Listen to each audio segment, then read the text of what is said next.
이 소용돌이 같이 생긴 이 부분에 대해서 혹시 알고 계신다면 이 제보 부탁드립니다.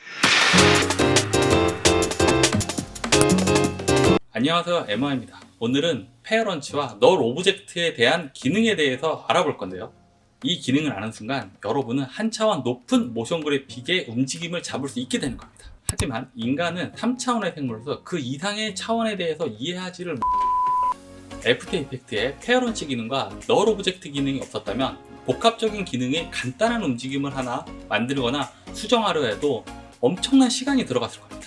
그러니 오늘 널 오브젝트와 페어런치에 대한 기능을 잘 숙지하셔서 한 차원 높은 차원의 존재가 되시기 바랍니다. 먼저 이 페어런치 기능에 대해서 설명을 드리자면 이 제페이지라는 글씨를 선택하고 포지션 값을 열어 스탑워치 눌러 키를 줍니다. 그리고 이 글씨는 이 좌에서 우로 날아오는 애니메이션을 줍니다.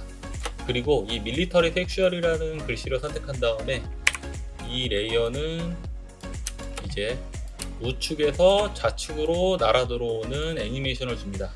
그런데 이 슬레이버리라는 글씨도 똑같이 우측에서 좌측으로 날아 들어오게 하고 싶습니다. 그럼 똑같이 이 밀리터리 섹슈얼과 같은 방법으로 키를 잡아줘야 하지만 여기서 이 페어런치 기능을 사용하면 쉽게 똑같은 움직임을 줄 수 있는 겁니다. 이 밀리터리 섹슈얼 레이어의 움직임이 끝나는 부분에 이 슬레이브 레이어의 이 골뱅이 부분을 이 소용돌이 같이 생긴 이 부분을 드래그해서 갖다 놓으시면 됩니다. 이렇게 페어런치 시켜주면 이 대상 레이어의 이름이 여기에 나타나는 거죠. 이렇게 눌러보면 그러면 이 두 레이어가 같은 움직임을 갖게 되는 겁니다. 이 슬레이버리 레이어에는 키 값이 없는데 이 밀리터리 섹슈얼이라는 레이어의 페어런치가 되었기 때문에 같은 움직임을 갖게 되는 겁니다. 그런데 여기서 이 페어런치를 풀기 위해서는 이 부분을 클릭한 뒤 넌을 선택해 주시면 처음 상태로 돌아갑니다. 그런데 여기서 중요한 점이 이 페어런치를 붙이는 이 위치인데 밀리터리 섹슈얼이라는 글씨가 이쯤 위치했을 때 만약에 이 슬레이버리라는 레이어를 밀리터리 섹슈얼에 페어런치를 해주면 이 상태부터 시작을 한다는 겁니다. 이렇게 이처럼 내가 이미 키가 진행되고 있는 상태에서 붙이게 되면 그 지점을 시작으로 영향을 받는다는 거죠. 이렇게 마지막에 레이어가 어긋나는 상황이 생기는 겁니다. 그럼 다시 풀어주고 원래 위치로 갖다 놓고 맨 처음으로 옮긴 뒤 다시 페어런치를 시켜주면 이렇게 페어런치한 시작점부터 영향을 받기 때문에 이 슬레이버리라는 레이어가 밖으로 나가버리게 되는 겁니다.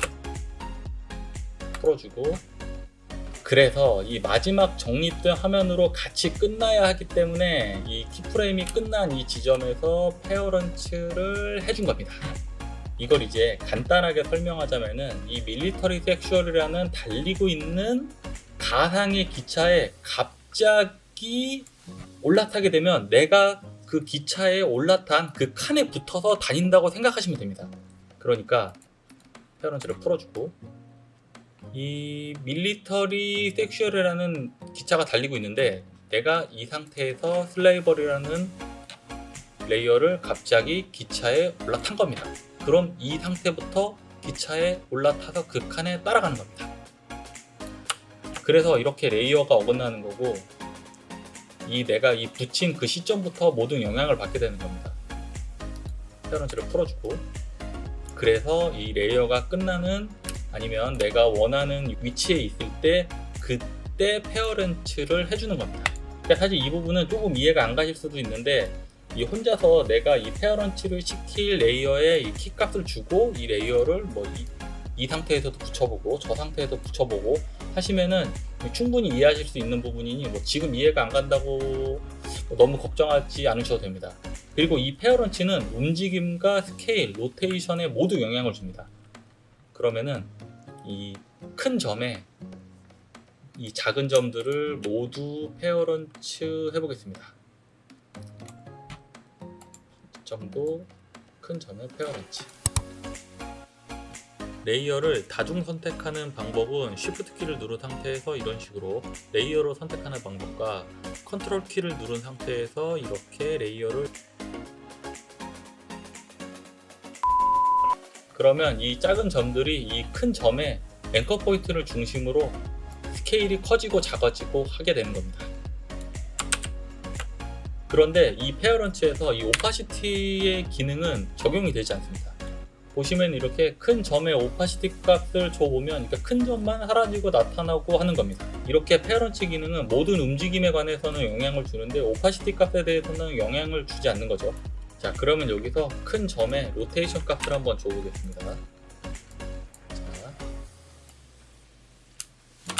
시작점에 키를 주고 한 이쯤까지 180도 회전을 하게 합니다. 그러면은 이 큰 점의 앵커 포인트를 중심으로 이 작은 점들이 같이 이렇게 로테이션을 하게 됩니다. 그럼 여기서 혹시 페어런치 되어진 이 오브젝트는 움직임을 따로 줄 수 있는가 하는 궁금증을 가질 수 있는데, 당연히 이 페어런치 되어진 레이어는 스스로 움직이는 추가적인 움직임을 가질 수 있습니다. 이렇게 원 레이어를 포지션 값을 넣어서 이렇게 앞으로 전진하는 키 값을 주고 프리뷰를 해보면 이렇게 큰 점에 의해 회전을 하면서 앞으로 전진하는 움직임을 동시에 표현할 수 있는 겁니다.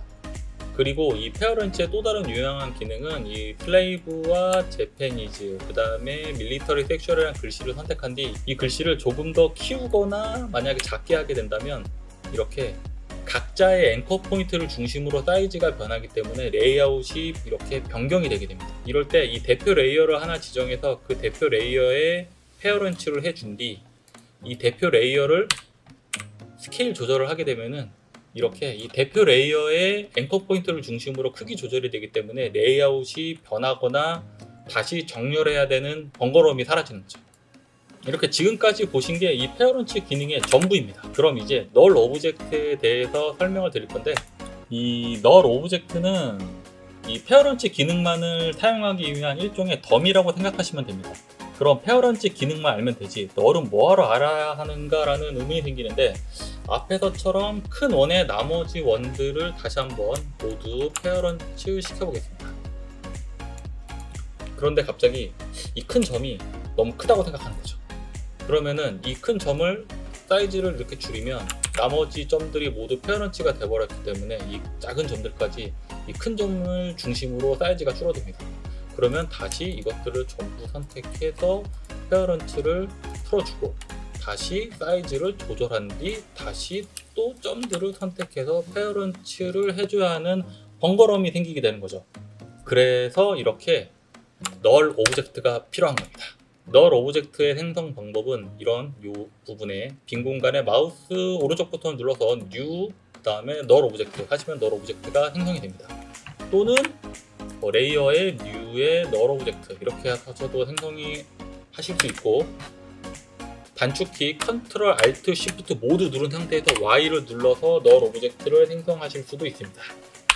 하지만 저는 이 마우스 오른쪽 버튼을 눌러서 New에서 널 오브젝트를 생성하는 게 가장 편하고 빠르다고 생각하기 때문에 이렇게 작업을 하겠습니다. 그러면 다시 이 점들을 모두 선택해서 널 오브젝트에 페어런치 시키겠습니다.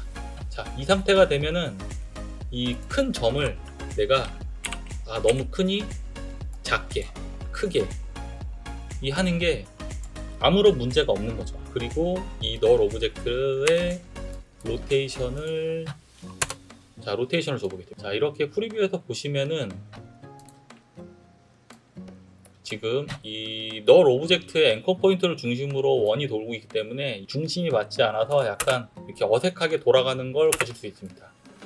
그래서 이런 로테이션 값을 주기 위해서는 이 큰 점의 이 앵커 포인트 중심을 정확히 알아야 되는데, 이제 그 부분은 이 컨트롤 R을 누르셔서 이 눈금자를 생성하신 다음에 그리드를 이렇게 이용하셔서 정확하게 이 큰 점 레이어를 선택하셔서 이 큰 점의 앵커 포인트 위치를 알아내서 정확하게 그리드로 앵커 포인트 위치를 찾아주는 겁니다. 그런데 난 레이어의 외곽도 안 보이고 앵커 포인트도 표시가 안 된다 하시는 분은 이 부분을 클릭하시면 됩니다. 또는 단축키 Ctrl Shift H를 눌러주셔도 됩니다. 그러면은 다시 다 페어런치를 풀고, 자 보시면은 이 널의 앵커 포인트가 큰 점의 앵커 포인트 위치가 조금 다르죠. 다시 이렇게 움직여서 앵커 포인트 위치를 맞춰주고, 다시 점들을 모두 선택한 뒤 널에 페어런치 시켜주는 겁니다. 그리고 다시 돌려보면 이렇게 아까와는 다르게 자연스러운 원의 회전이 나타나는 겁니다. 자, 좀 더 밀어볼게요. 이렇게 이제 이 큰 점은 모든 움직임을 자연스럽게 줄 수 있게 된 거죠. 이 널에 의해 회전하면서 이 큰 점이 크기가 커지는 애니메이션도 줄 수 있고, 다시 뭐 작아지는 애니메이션도 줄 수 있는 겁니다. 이런 식으로 페어런치의 기능을 이해하고 널 오브젝트를 잘 사용할 수 있게 되면은 이러한 복합적인 움직임을 쉽게 줄 수 있는 겁니다. 이런 식으로요. 그런데 여기서 이상한 건, 앞서 얘기했듯이 오파시티 값은 이제 적용이 안 된다고 했는데, 이 널 오브젝트에 이 단축키 T를 눌러서 보시면 오파시티 값이 존재합니다. 물론 이게 0%가 기본값이긴 한데 이걸 100%로 한다고 해서 뭐 변하는 게 없습니다. 그럴 거면 이 오파시티 속성을 없애버리면 되지. 이게 16년 전인 애프터 이펙터 6.5 버전부터 있었는데 이게 지금 2020년이 됐는데도 아직도 존재하고 있습니다. 이 널 오브젝트의 오파시티 창을 없애지 않는 이유에 대해서 혹시 알고 계신다면 이 제보 부탁드립니다. 오늘은 이렇게 널 오브젝트에 대해서 알아봤는데요. 이렇게 널 오브젝트를 잘 활용하면은 이 작업의 퀄리티는 물론이고 이 복합적인 움직임의 작업 속도에도 엄청나게 많은 영향을 줍니다. 하지만 굳이 레이어 자체의 키를 잡아도 될 것을 굳이 이 널 오브젝트를 사용해서 레이어를 2배로 늘어나게 하는 그런 행동은 하지 마시기 바랍니다. 꼭 필요한 부분에 꼭 필요한 기능을 적시적소에 사용하는 것도 하나의 실력이니까요. 그럼 지금까지 MOI였습니다.